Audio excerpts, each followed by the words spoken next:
Is the first thing you see when you wake up in the morning your cell phone? The first habit I start out with every morning is the easiest one. It's the most important, but it requires doing absolutely nothing. Or more importantly, not using your cell phone.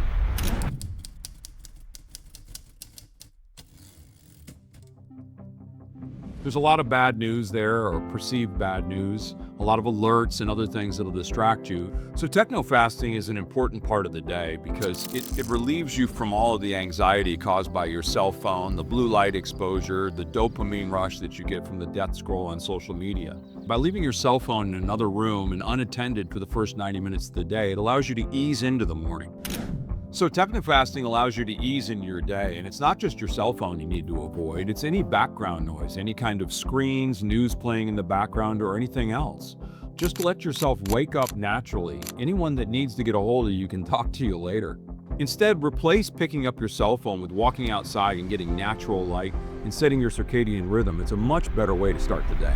One of the first things I do when I get up every morning is wander into the kitchen and pour a glass of lukewarm water with a little bit of sodium in it. Potassium and magnesium won't hurt either. After I drink that, I'll head out and get some sunrise, sun rays, try to help set my circadian rhythm. I do a little bit of stretching and then journaling. And anything else that you can bring into that morning that helps you get started in your day in sort of a calm and gentle way, rather than slamming yourself into everybody else's reality with any sort of technology like a cell phone or even listening to the news.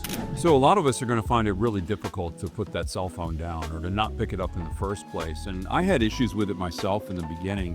When I was first learning to meditate, I had some help, and the woman who was training me would tell me that needed to be the first thing I did every day. And I would tell her that I couldn't do that until I'd answered my phone, because all of the things that could potentially be in that cell phone would be in the back of my mind while I was trying to meditate. And for the first 2 months that I learned to meditate, I'd have to go check my phone before I could start the meditation. And it just takes practice. And today I wouldn't even think of picking up my phone before I began my meditation practice. She got very angry with me. I said something that ticked her off one day. She tried to explain how the meditation was going to fix all this. And I said, I'm a realist.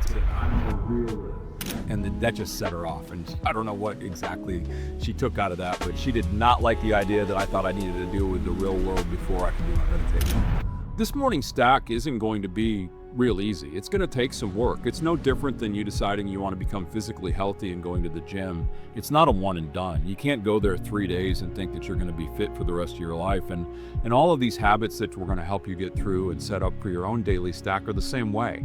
They're going to take practice. They're habits. And in order to create a habit that sticks, you're going to have to practice it. You're going to have to use a little bit of willpower, and you're going to have to do it when you don't want to.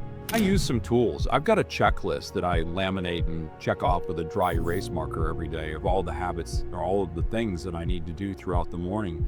And although I do habit stack and I have a particular order that I like to do things, and it works because one habit leads to another, there are times when these events need to happen out of order. Suppose that I get up really early in the morning and the sun isn't up yet. Well, I can't go outside and set my circadian rhythm with the sunrise if the sun hasn't risen yet. So that might get put off a little bit, and it doesn't mean that I'm not going to get that task done some point in time in the morning, but it may mean that they don't happen in the same order that they did before. If you found this video useful and you'd like to see more content like this, like the video, leave a comment, subscribe to this channel, and if you'd like a copy of my first book, Messed Up Like You, head to mymorningstack.com and we'll send you a free author's copy while supplies last.